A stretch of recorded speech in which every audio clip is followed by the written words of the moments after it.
Paper leak मामले में CBI ने आरपीएससी के 2 सदस्यों को गिरफ्तार किया है और ये परीक्षाएं हैं, ये अशोक गहलोत के कार्यकाल में पेपर लीक हुए थे और जिनका कोई समाधान अशोक गहलोत सरकार के अंदर नहीं हुआ। अभ्यर्थियों ने उसी समय मुद्दा उठाया था कि पेपर लीक हुए हैं, लेकिन किसी ने भी नहीं सुनी। जो व्यक्ति गरीब थे उन्होंने मेहनत करके परीक्षा दी और वो आज ओवरेज भी हो चुके हैं, जिनका कोई अता पता नहीं है।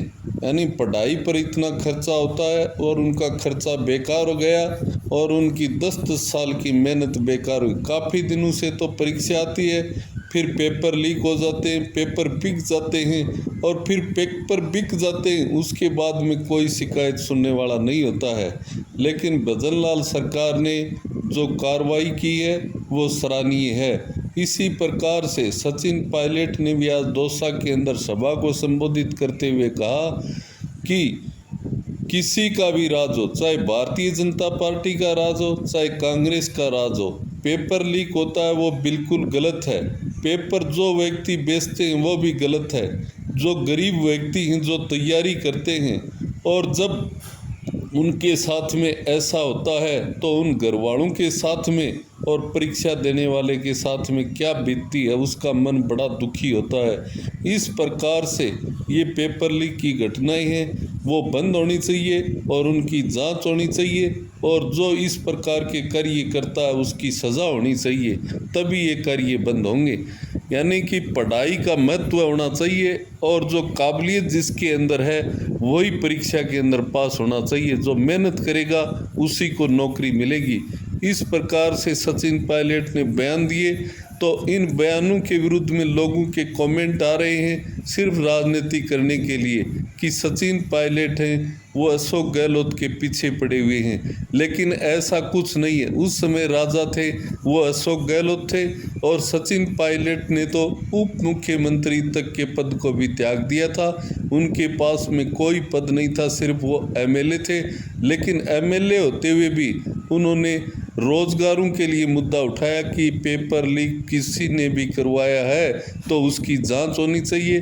वो उस समय भी बोल रहे थे, लेकिन लोगों ने एक भी नहीं सुनी और आज भी वही बात कर रहे हैं। इसके अंदर राजनीति वाली कोई बात नहीं है। जो परीक्षार्थी पढ़ रहा है और जो पढ़ाई करेगा, जिसके अच्छे मार्क्स आएंगे उसको नौकरी मिलनी चाहिए। जो वो चाहे वो किसी भी मजहब का हो, चाहे किसी भी जाति का हो, जो पढ़ेगा वो आगे बढ़ेगा। इसी कहावत को यदि आगे कोई बढ़ाएगा वही अच्छा है। इस प्रकार से राजनीति करने वाले लोग हैं वो परीक्षा के ऊपर राजनीति कर रहे हैं, लेकिन जो पेपर लीक जैसी घटनाएं हैं और जो पैसों के अंदर पेपर बेच देते हैं तो इससे बड़ा कोई बुरा कार्य नहीं हो सकता। फिर हर व्यक्ति की जो उसके पद पर जाने की इच्छा होती है, जो गरीब व्यक्ति है जिसके पास पैसे नहीं है और वो अपने इच्छित पद पर जाना चाहता है तैयारी करके, तो उस व्यक्ति के लिए उस जगह पर स्थान नहीं होता है। और जो भ्रष्टाचारी व्यक्ति होते हैं वो उन व्यक्तियों को वहाँ तक पहुँचाते हैं जिनके पास में पैसा होता है। तो इस प्रकार की कारगुजारी हैं वो बंद होनी चाहिए। इसके बारे में आपकी क्या राय है, कमेंट बॉक्स में ज़रूर लिखें कि क्या आज देश के अंदर पेपर लीक होने चाहिए या पढ़ाई करने वाले को ही वहाँ पर उसका स्थान होना चाहिए। यदि परिश्रम का देश के अंदर कोई महत्व नहीं होगा तो देश बहुत पीछे चला जाएगा और ऐसे शिक्षक कुछ भी नहीं पढ़ा सकेंगे, वो बच्चों के भविष्य के साथ में खिलवाड़ करेंगे और आदर्श शिक्षा है वो स्कूलों के अंदर नहीं बचेगी और आज बच भी नहीं रही है।